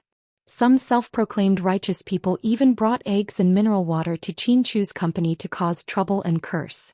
Gao Ran had no choice but to bring the police to protect the company, but they were accused of colluding with the police. This incident had a very bad impact on the local community. The head of the public security department directly called Gao Ran's phone to question him. Mayor Yan also sternly reprimanded Gao Ran for his incompetence. Hu Min was at home. When he saw the live broadcast on TV, he started to feel uneasy. How did this happen? What's going on, Mian? Qin Chu's parents were also confused when they saw the news. So hey dad, mom. I believe that he will handle it well. Sis-in-law, this Hu Yanyan is so disgusting. Her mother is dead, but she's still haunting you. Why don't you just kill her so that she won't cause any more trouble? Qin Ming was also furious. It had been a long time since the group had been pushed to the teeth of the storm. Qin Chu's situation was a bit troublesome, but it was not to the point of being in a terrible situation. Qin Chu knew that this was Hu Xiqian's little trick. Group headquarters. Qin Chu picked up his phone and made a video call to Hu Min. "Honey, how's the company? I saw a lot of reporters surrounding the company. Do you want to hold a press conference?" Hu Min asked anxiously. "No, it's okay. Have you had lunch?" "No, how can I eat? I'm in a hurry. Dad and Mom are worried about you too." "Good girl, eat first. Don't starve." Qin Chu's eyes were filled with gentleness. "But, Mian, the situation is a bit different now. Listen to me. Okay. You Mom, Dad, Ning Ning and the kids don't go out. Don't even take one step out of our house. Okay. I hope that after tonight, everything will be over," Qin Chu said. "Okay, I'll listen to you, honey." Hu Min seemed to understand the meaning behind Qin Chu's words. It seemed that the war with Hu Xiqian was about to start. After hanging up the video call, Hu Min told him what Qin Chu said. 2 hours later, the kids went downstairs to play with their grandparents in the living room. Qin Ning was video chatting with Tang Chuan in the room. Hu Min felt a bit sleepy, so she went back to the master bedroom to sleep. In her sleep, she vaguely felt that someone was slowly approaching her. Chapter 29-24. Hu Min sensed danger and tried to wake up, but she couldn't. In the afternoon, Qin Chu video called Hu Min after he finished his work. But she didn't pick up. He sent her a WeChat message. He called her. Qin Chu immediately panicked. He called the landline and Pudding picked up. "Daddy." Pudding called out sweetly. "Pudding, where's your mommy?" "She's upstairs. She went back to her room to rest an hour ago. She looks very tired," Pudding said. "I called her but she didn't pick up. I sent her a WeChat message but she didn't reply." Then what's going on?" Pudding was curious because she knew that her mommy was a light sleeper. She would wake up at the slightest sound so she could hear the phone ringing. "Go up and see." "Okay. Hurry up." Qin Chu was very anxious. Pudding didn't hang up and immediately ran upstairs. She gently knocked on the door, afraid that she would scare her mommy. "Mommy, are you in there?" After 5 seconds of not getting a reply, Pudding gently pushed the door open. Pudding let out a sigh of relief when she saw the person on the bed. "Phew. She's sleeping," Pudding murmured. Pudding saw Hu Min lying on the bed, wearing her favorite nightgown with her back to the door. Her back rose and fell slightly. It seemed like she hadn't woken up yet. Pudding gently closed the door, walked out and picked up the phone. "Daddy, Mommy is sleeping. You saw it with your own eyes?" Qin Chu asked. "Yeah, I saw it. I just opened the door and she's inside. She's probably in a deep sleep and didn't hear me. Or maybe her phone is on silent. Do you want me to wake her up?" Pudding asked. "Forget it. Maybe she's too nervous and didn't sleep well last night." Let her sleep. Hey, Daddy, is there anything else? Is there anything wrong at home? Is there anything strange going on? Or did someone strange come? Chin-Chu asked worriedly. No, just like usual. That's good. Yes. Then you and your sister shouldn't run around. I might send you to the Su family tonight. Go to the Su family? Why? I'll tell you about this later. Anyway, listen to me. Okay, don't worry, Daddy. Pudding nodded obediently. Afterwards, Chin-Chu hung up the phone with his daughter. Then Chin-Chu called Suyu. However, in order to prevent their conversation from being monitored, Chin-Chu asked Suyu to meet him at the company. Suyu happened to be having a meal with a few directors nearby. Halfway through the meal, he received a call and rushed over. President Chin, President Su is here. Yes, let him in. All right. Assistant Yang brought Suyu into the CEO's office. You don't seem to ask me out often. Something big must have happened, right? Suyu went straight to the point. Take a seat first. Suyu nodded and sat down on the sofa across from Chin-Chu. Tonight I might have to ask you for a favor. What is it? Suyu was slightly surprised. After dark, take Mion and the kids to your house for a night. My house? Suyu was even more confused. It's not your private mansion, it's Grandpa Su's house. Chin-Chu corrected her. Why so sudden? Suyu knew that Chin-Chu wouldn't let his wife and kids stay over for no reason. Because Lord Su's place is heavily guarded, Chin-Chu said straightforwardly. Only then did Suyu react. He asked in a serious tone, are you planning to fight with Hua Xiqian?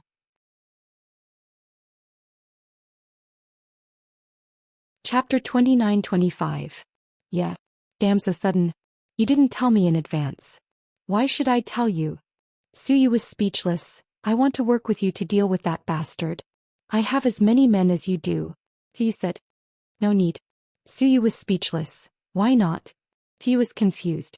I'm not at the point where I need my love rival to help me. Mr. Chin said faintly. Suyu was speechless. Is this the time for you to be so arrogant? Suyu was on the verge of breaking down. Chin-Chu really made him speechless. No. Are you being reasonable? Is this the time for you to be willful? Suyu was angry. Well, is Hua Xiqian that easy to deal with? Suyu tried to persuade Chin-Chu. That won't do either. Chin-Chu looked calm. Damn, Suyu was completely speechless at this moment. It was so tiring to communicate with Chin-Chu. No matter what he said, he would only reply with one sentence. Suyu really wanted to run over and ask Huamin how he could stand such a boring man. How could he continue to be in love with him for 10 years? If I were a woman, I definitely wouldn't be with you. What the hell?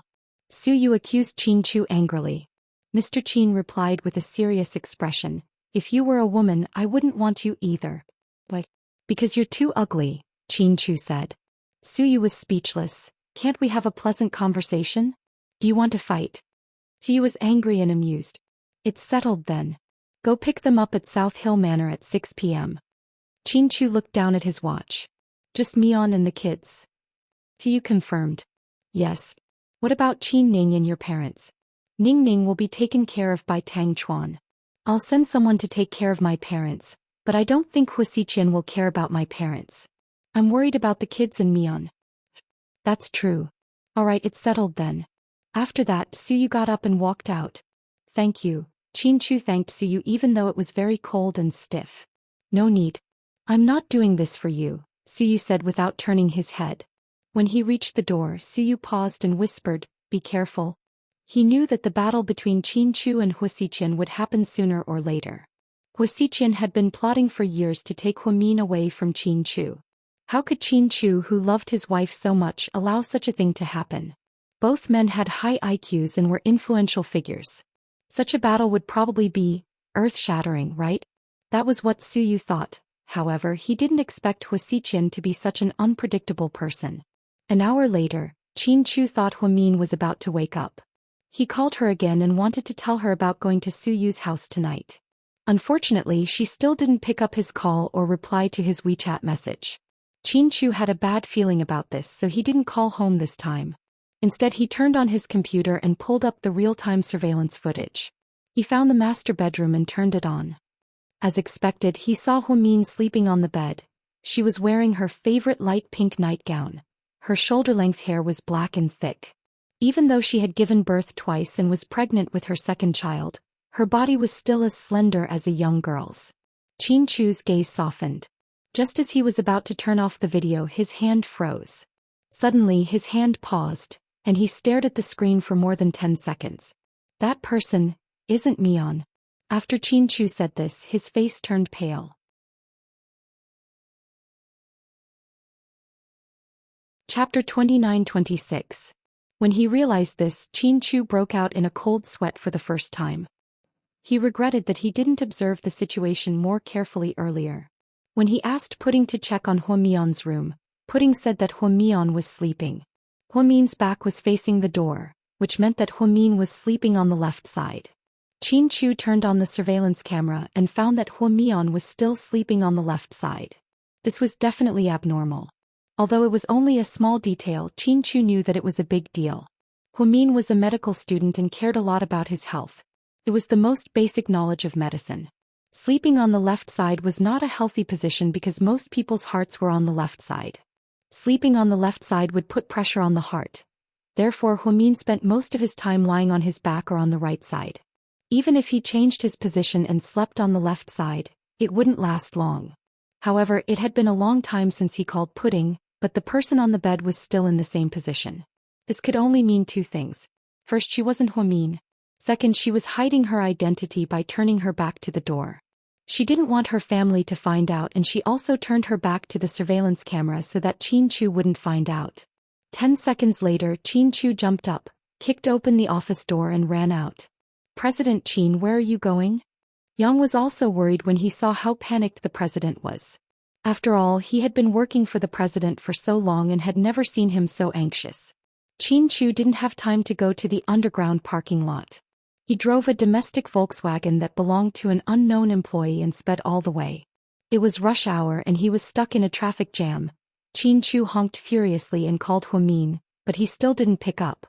At this time he didn't dare to call home and ask them to go to the master bedroom. He was unsure of the identity of the person who had impersonated Hua-Min. If it was an assassin sent by Hua-Siqian, then wouldn't his family be in danger? On the other side, Chin-Chu told Suyu to go to South Hill Manor to pick him up after dark.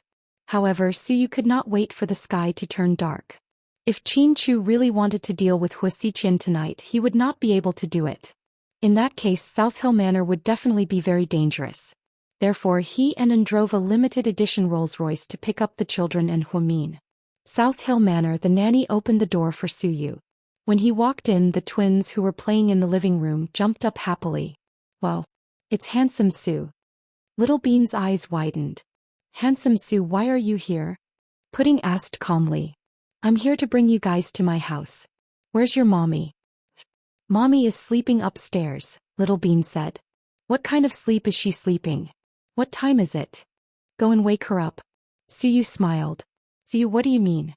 Qin Ning was a little confused when she saw Suyu suddenly come to pick them up. She even felt a little unfriendly. "This is between your brother and me. Don't worry about it. Hurry up and pack up.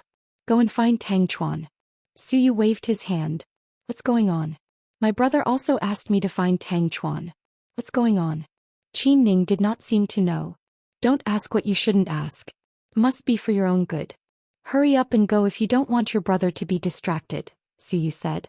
Qin Ning wanted to say something, but in the end she opened her mouth but did not say anything. Little Bean climbed into Suyu's arms like a little monkey and began to act like a spoiled child. Pudding followed his instructions and went upstairs to wake up Hua-Min. However, to her surprise. Chapter 29-27. "Mommy, wake up." Pudding knocked on the door. But she didn't get a response. "Mommy, wake up. Uncle Sue is here. I think he wants to talk to you." Pudding raised her voice. But she still didn't get a response. Pudding thought it was strange and slowly opened the door. She saw her mommy sleeping in the same position. "Mommy." Pudding tried to raise her voice. At this time, even those who were asleep would be woken up by the noise. But Hua-Min still didn't respond. Pudding was anxious. She rushed over and shook Hua-Min's body. "Mommy, what's wrong with you?" As soon as Pudding finished speaking, the woman on the bed got up and grabbed Pudding by the neck. Pudding couldn't breathe and felt uncomfortable. Little bastard, we meet again. Zhang Manlin smiled viciously. Why, is it you? Pudding didn't expect the person on the bed at home to be the bitch Zhang Manlin. How could you have thought of that? Hua Xiqian's plan was perfect. He tricked everyone by swapping out the real person.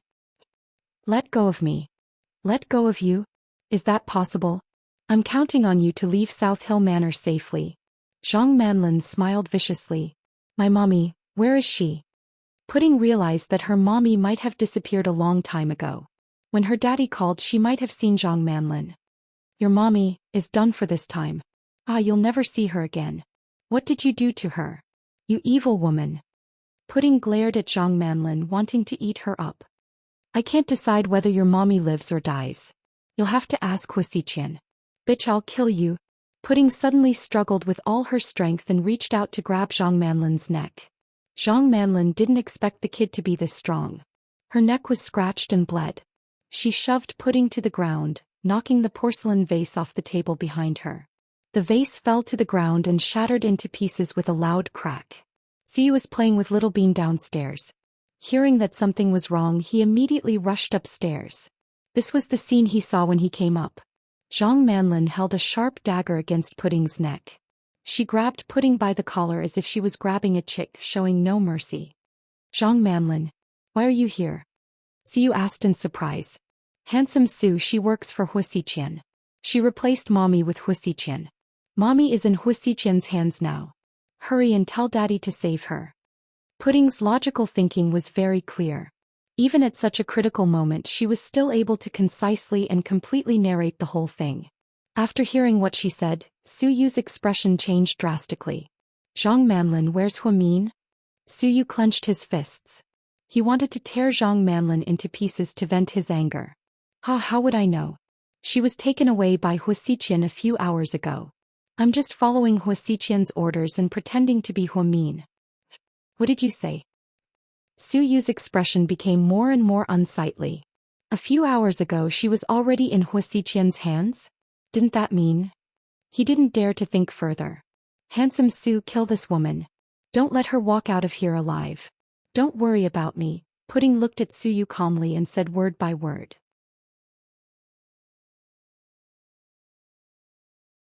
Chapter 29-28. Pudding, what the hell are you talking about? Yu was exasperated. I'm serious. Don't worry about me. But don't let this bitch out. Pudding was ready to risk everything. Kid, you're wrong. Yu loves you so much. How could he let you die? My life isn't as valuable as yours. Zhang Manlin laughed. Zhang Manlin, let go of Pudding and I'll let you go. Su Yu was scared that Zhang Manlin would hurt Pudding by accident. I don't believe you. Get out of my way. I want to take her out. I'll only let her go when I'm sure it's safe, Zhang Manlin insisted. Handsome Su, don't believe her. You can't let her go. Pudding didn't want to let Zhang Manlin go. It was obvious how much she hated her. Why should I believe you? What if you still hold Pudding hostage after you get out? Yu asked angrily. Because you don't have a choice. You can only trust me. Either you let me go and I'll take the brat out. Once we're safe, you'll let her go. Or I'll kill the brat now and then you'll kill me. I don't care if we die together. My life is worthless. How can it compare to President Qin's precious daughter? From Zhang Manlin's expression, it was obvious that she wasn't normal. She was crazy. Because her face was disfigured, she looked extremely ferocious. Damn woman, let go of my sister.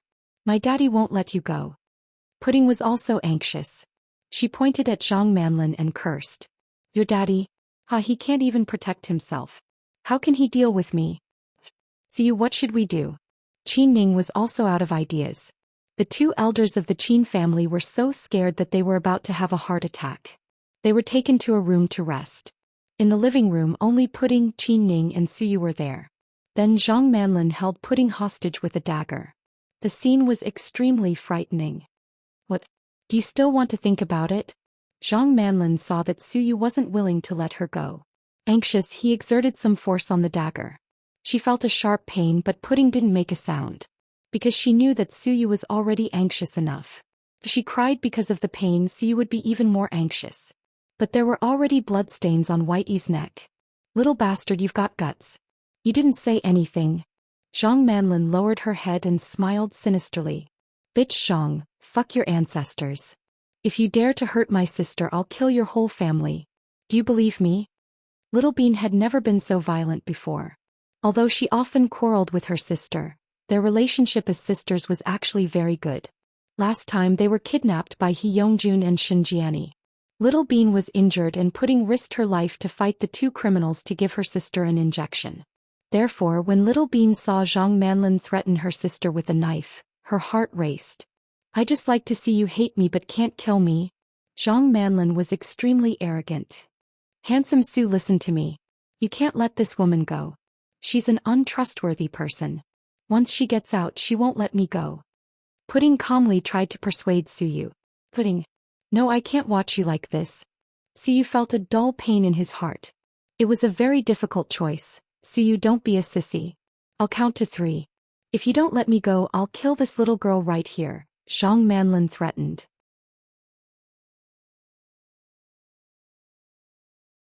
Chapter 29-29. Go ahead. Even if you kill me, you won't be able to get out. My dad will skin you alive and tear out your tendons. He'll make you wish you were dead. Pudding glared at Zhang Manlin. Ah, so what? No matter how you torture me, you won't be able to come back to life. Zhang Manlin grasped this point and was very arrogant. Zhang Manlin, are you evil? You won't even let a child go. Are you even human? Qin Ning pointed at Zhang Manlin and yelled with tears in her eyes. Shut up. If it weren't for this family, I wouldn't have ended up like this. These two damned girls colluded with Qin Chu and tricked me, causing me to be tortured by Hu Xiqian. I'll never forget it. Of course, Hu Xiqian is my enemy and so are you. If I have to destroy one side, then I'll choose Hu Xiqian to destroy you. I just don't want to see you happy and reunited with your family. Qin Chu cares about his wife and daughter the most, right? Ah, then I'll lose him completely today.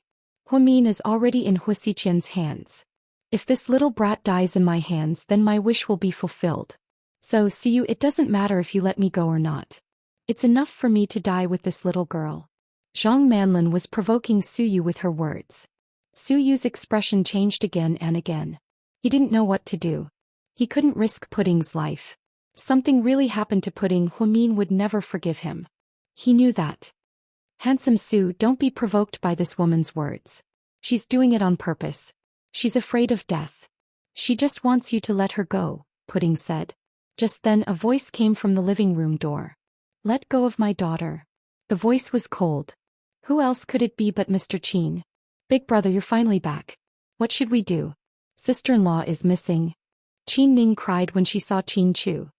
Daddy, please save sister and mommy. This bad woman made sister's neck bleed. Little Bean ran over and hugged Qin Chu's leg. Qin Chu got up and carried Little Bean in his arms with one hand. He looked very handsome. You came back just in time. You decide. Seeing that Qin Chu had returned, Suyu also breathed a sigh of relief. This man always had a way to solve all these problems, didn't he? Suyu felt that Qin Chu was indeed much calmer than him in certain aspects. President Qin, long time no see. I've missed you so much. Zhang Manlin looked at Qin Chu with a strange smile. Indeed, it's you. On the way back, Qin Chu wondered if it was a female assassin pretending to be Hu Min. After all, Hu Min's body was lying there for a few hours. His family could easily recognize it. Unless they found someone who looked like Hu Min's figure and back. Zhang Manlin was the best candidate. Yeah, it's me. I'm just like a ghost. If you want to blame someone, blame yourself for being soft-hearted and not killing me. That's why you left behind trouble. Where's my wife?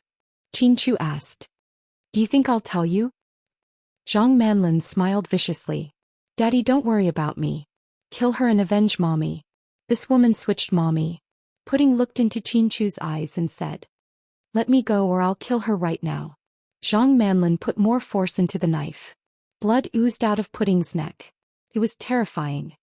Don't hurt my daughter and I'll let you go, Qin Chu said decisively.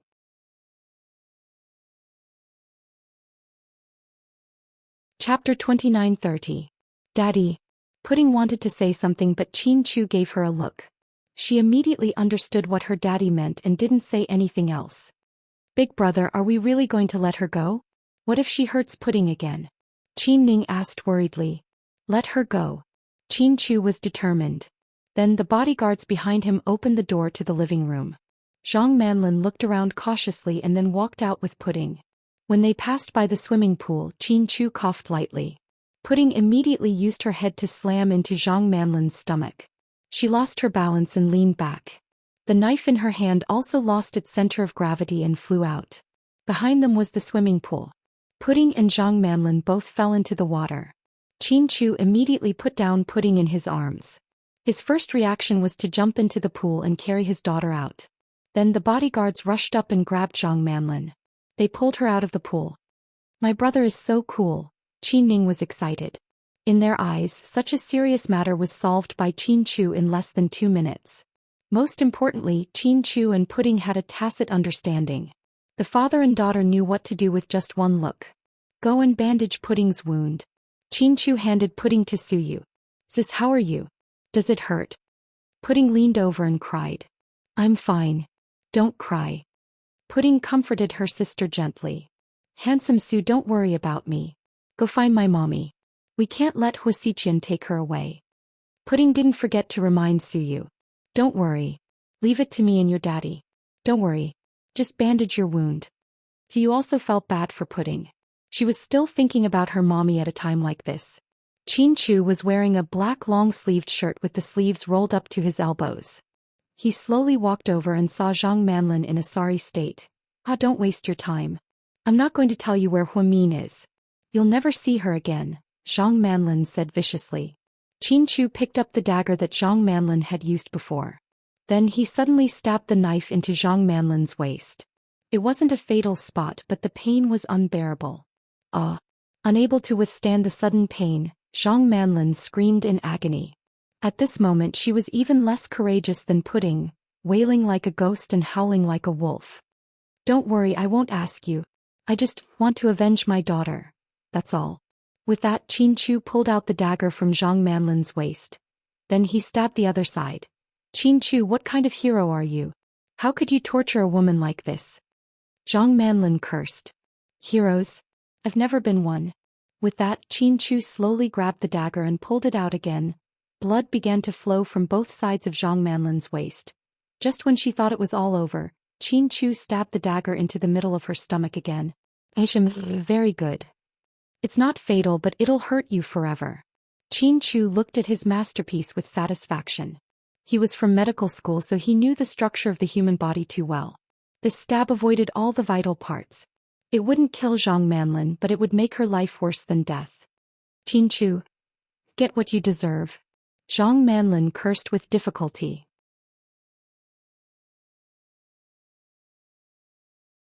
Chapter 29-31. Retribution. I've never believed in such things. I only know that I'm in control of my own fate, not the heavens. Qin Chu said calmly. You're going to lose Huamin this time. No, I've never lost her. You will. This time is different. Huasiqian's plan for all these years has been activated. Zhang Manlin, a woman like you. Do you know what's best for you? Qin Chu stared into her eyes and asked word for word. You want me to cut you into 8 pieces, right? Zhang Manlin laughed maniacally. No, to deal with you, I can only vent my anger by burning you to ashes. Then Qin Chu pulled out the dagger from Zhang Manlin's abdomen again. The 3 wounds bled at the same time. It was very fast. Zhang Manlin felt that she was about to faint. Then her body went limp and she fell backward. The bodyguards couldn't hold her up. Qin Chu looked at the despicable woman on the ground and pulled out his gun from behind him. He picked up the cushion on the side and shot Zhang Manlin in the head. This shot directly blew her head off. The bodyguards were also shocked. Drag her out, burn her, and throw her into the sea. Qin Chu ordered. Yes, he was really going to burn Zhang Manlin to ashes. He thought that this woman couldn't be arrogant anymore and should go back to the mountains to retire. He didn't want to be involved in the war between Qin and Hua because of hatred. After taking care of Zhang Manlin, Qin Chu returned to the infirmary. Pudding's neck was already bandaged. Daddy. Pudding hugged Qin Chu's neck. You were scared just now, right? I'm sorry, Daddy came back late. Qin Chu gently patted Pudding's back and comforted his daughter. Though Daddy is very strong. By the way, where's that bad woman? She's dead, she won't appear again, Qin Chu replied. Hey then Daddy, let's go and save Mommy. Okay, leave it to Daddy. Putting you and your sister go with Uncle Sue to Great-Grandpa's house first. Daddy, we're not leaving. We want to go with you to save Mommy. Little Bean pouted. With you here, Daddy will be more easily distracted. Chin-Chu patiently explained to his daughter. Pudding, Little Bean, come with me. When everything is over, come back. I believe that your daddy will bring your mommy back safely. Suyu also tried to persuade the twins. In the end, the two children nodded and got into the car reluctantly, and took care of the twins while Suyu stayed behind to talk to Chin-Chu alone. Do you know where Huamin is now? Suyu asked Chin-Chu. I don't know. I think she might still be in the Hua family's villa. Isn't the most dangerous place the safest place? Let's go there and look. Maybe the Hua family's villa has a secret passage or something. You guessed. Leave it to me. Just take good care of my daughters. At a time like this, there's strength in numbers. The kids will be fine at my house. My grandpa's security system is so strong that even 10 Huasiqians wouldn't be able to break through it, let alone Huasiqian. Plus, now that he has Huasiqian, he won't be so bored as to come back and get the kids. So I'll help you look for her. Chin-Chu didn't say anything. It was obvious that Huamin's sudden disappearance was a big blow to Chin-Chu. He had never expected that Huasiqian would swap Huamian out in the middle of the day. Huamian had mysteriously disappeared without a trace. Plus, he didn't receive any news from Cheng. You're tuning in to the Biao's Wuxia Chronicles YouTube channel. Don't forget to subscribe and join us on this journey to catch the most captivating stories.